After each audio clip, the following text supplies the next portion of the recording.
We're back in the silo, and this week's picking up right where it left off last week with the murder of Mayor Jahns. Well, sort of.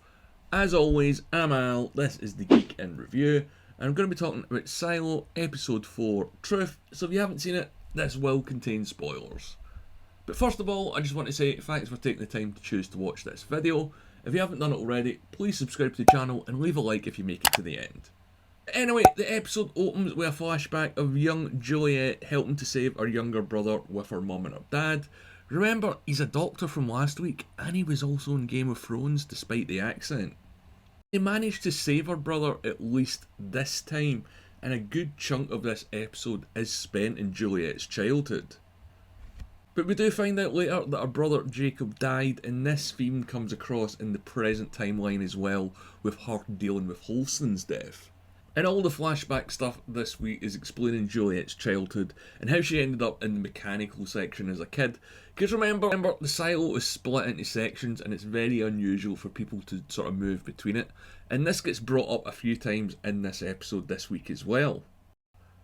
But yeah, basically Julliette's story was she wanted to go to mechanical to run away from the problems at home, the fact that her mother and her brother were no longer there. So that's why her dad seemed a little bit distant from her when we met him last week. And I've just got to say, like, the first time we see the actress that plays the younger Julliette, I was kind of like, alright, it's younger Julliette, whatever, I've just got to go along with this. But the bit where her dad goes to mechanical to confront her, she was really good. I've got no idea who this actress is. But yeah, she really got the spirit and the tone of Julliette. And sometimes when you're looking at a younger version of a character, it's just a kid acting. But this actress really brought sort of Julliette to life, so I was pretty impressed by that. But anyway, we also see a few more scenes of day-to-day life in the silo as well. How things work, particularly with recycling, because when you think about it, they're not really going to have the ability, or they're going to have a very limited ability to make new things. So things like clothing, for example, or computer parts or electronic parts would have to be recycled so they can be reused. Otherwise, it's a bit of a waste, isn't it? And then we cut to the present, and there's been an accident, but of course, you know, it's the murder and it's the mayor and all that stuff. And it turns out pretty clearly that she's been poisoned, but what's really interesting here, and this is one of the little scenes that I'm talking about, is the woman running up to Julliette says that it was an accident, not that it was a murder. Juliette Nichols? Yeah? Thank the founders. There's been an accident.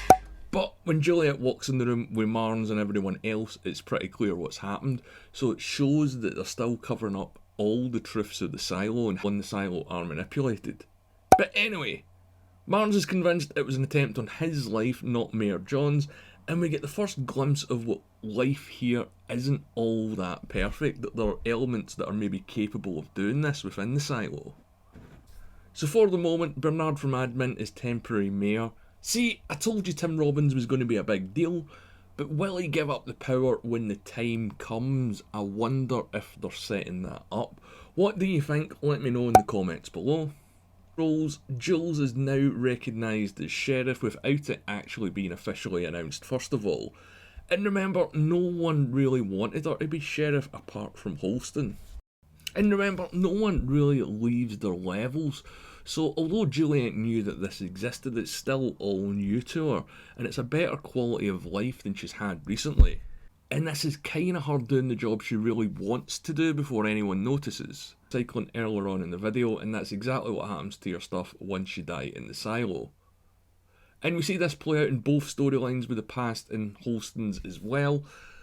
And this explains how she went on to be an engineer in the past storyline, as Julliette always wanted to fix things like her mother's chair.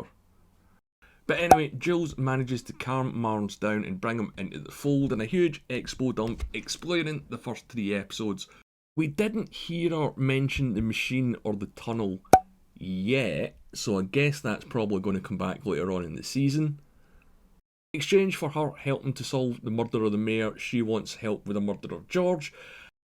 And I think both of these journeys are going to reveal secrets of the silo we're yet to see. I think there's going to be an underbelly to this place that most people aren't aware of day to day. because Jules is looking for the secrets, or at least some people's secrets, and they don't want them exposed. She's still looking for the hard drive with all the stuff on it, and she isn't being shy about it either. She brings it up with her new assistant Sandy. And yeah, Sandy popped up in the last episode during the blackout, and I think she's got to know a lot more is going on than she's letting on. That's what I think. And speaking of the underbelly of the silo, one of the characters that I haven't really spoken about yet is Sims. You definitely get a glimpse of this underbelly with him. He's popped up a few times in the season, but he's not really done much. This is the first time we get a really good look at the character, and you can tell this guy knows some stuff's going on and he's not letting on. I think all his criminality, I don't think he's connected to any sort of bigger conspiracy or anything like that. Speaking of conspiracies, though, the last time we see Marnes in this episode, he's attacked at home and he's on the business end of a shotgun. So is this linked to the murder of the mayor, or is it just someone that he's pissed off? I do wonder about that, and I wonder if he's going to get out of it. I think he probably will, because I don't think Julliette would have told him all that stuff just for him to get killed at the end of this episode or the start of the next one. The episode ends with Julliette finding Holson's file about George, and that's sort of about it. Now, I really liked this episode. Last week's was a little bit more slow, and this felt like it was back on track. We see more of the people, more of the life of the silo, and we get a bit more of the mystery as well. There's a lot of small things in this episode that I think are going to add up or pay off later on. Like the scene with Julliette talking to the guy about Shakespeare. This is the first time anyone's mentioned anything that exists outside the silo and anything that exists in sort of pop culture or culture in our reality. And the fact that some people think Shakespeare's work was written by rebels in the silo shows how the past has been manipulated, so I'm interested to see what they're going to do with that. And again, going back to her assistant Sandy, if she's been about for quite a while, and Holson might not even have been the first sheriff that she worked with, she's going to know a lot more than she looks at first glance. But after a week off, we're going back to flashbacks this week, and I wonder if they're going to keep it up. I think they're going to have to explain the sort of middle story that wasn't focused on this week. As well, I wonder if they're going to keep going back to the younger Jules story or her dad. I can't think how else they're going to develop them, but it'll be interesting to see what they're going to do.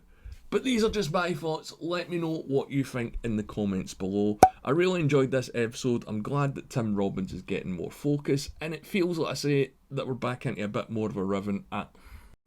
But I really enjoyed this week's episode. I'm glad that Tim Robbins is getting more focus and we're back on the mystery bus trying to find out what's going on. This episode has raised a few more questions for me, and I'm going to do another video about some theories I've got about what's going on inside the silo, and maybe some theories on what's going on outside the silo. So make sure you subscribe to the channel so you don't miss it, and if you've made it this far, leave a like on the video, and as always, thanks for watching. My name's Al.